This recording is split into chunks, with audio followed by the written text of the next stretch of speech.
diggante Ousmane Sonko ak presse bi dafa mel ni xajam-xajam tàmbali na cee juddu de wala boog une certaine organe kay ndax coow la dox ci digganteem ak RTS jamono ji yépp mooy alimenter débat yépp.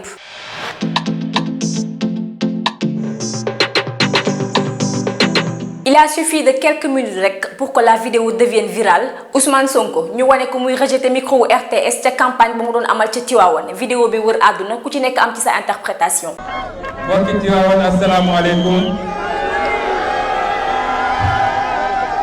léegi balaa ñuy door waxtaan bi dama bëgg micro bi ñu génneel ma ko.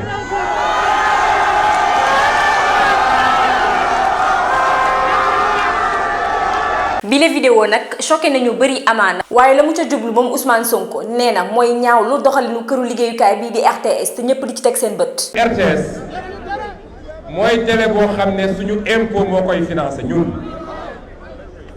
ñu jël ay milliards di ko jox at bu ne waaye élection ba élection la RTS di jàllale opposition est-ce que loolu jaadu la bis bu ne mu jël Macky Sall suba ak ngoon guddeeg bëccëg te ci texte réew mi. dañu ne dañu war a def des émissions plurielles l'opposition dafa war a am accès à la RTS. coup de com' la wala rek ab comportement bu spontané en tout cas quoi qu'on puisse dire c'est que l'image n'est pas élégante nañ ko wax rek te dee. te ñu bëri sax rafetlu wu ñu jëf ji ni mel de surcroît bu mu jógee ci ko am tolluwaay bu ñu toll ci réew mi. tey jii képp kuy poser un acte muy Ousmane Sonko muy Macky Sall muy Samba muy Demba képp kuy poser un acte buy tax ñu violenter. Un journaliste ou un média, moi je le condamne jusqu'à la dernière énergie.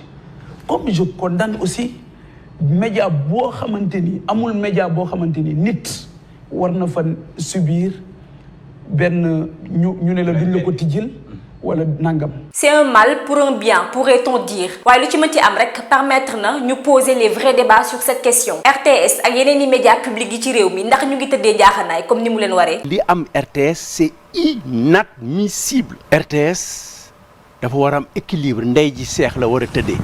li ñëpp bokk nag war a am na loo xam ne mu demee dinaa jël benn exemple. dafa am journaliste bu tudd Omar Ñing weer wu nekk mu def ñeenti émission ci 12 mois muy 48.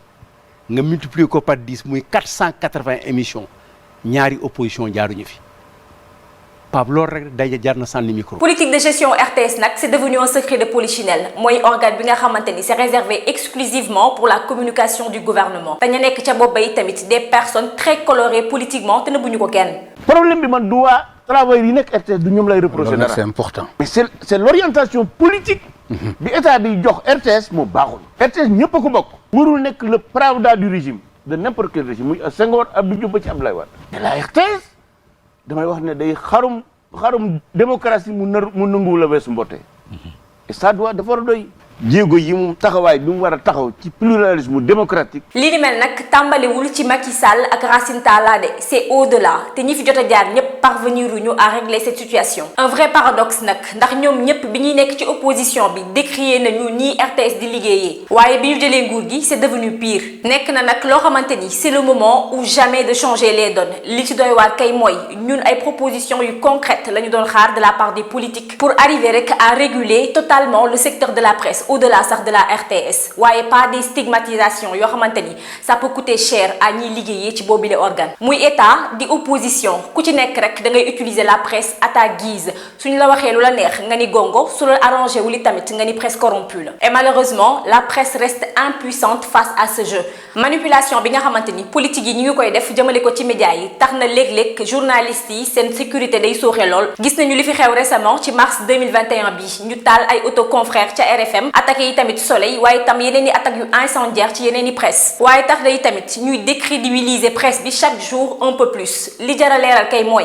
journaliste bi liggéeyee RTS wala beneen organe il n'a rien à voir ak politique de gestion bi wala sax ligne éditoriale bi dépassé na ay compétences am fii nag Sénégal la presse est souvent au banc des accusés waaw nous ne sommes pas exempts de reproches waaye il faut savoir que le mal est plus profond qu'on ne l'imagine te li mën a sauver presse sénégalaise bokk na ci ñoom gouvernants yi ñu autonomiser journalistes yi waaye tamit rédaction yi nekk lu indépendante, c'est-à-dire ñi nekk dans l'administration bañ a am benn ingérence ci yile ëtt ngir taskatu xibaar yi mën a def seen liggéey sans aucune pression. li lañ leen indiloon ci xibaaru bés bi fi ci Totem Actu, woy leen rek duñu suivre ci suñu ay chaîne YouTube, Instagram, Facebook ak Twitter ci Totem Actu, waaye tam ci suñu site internet www.totemactu.com.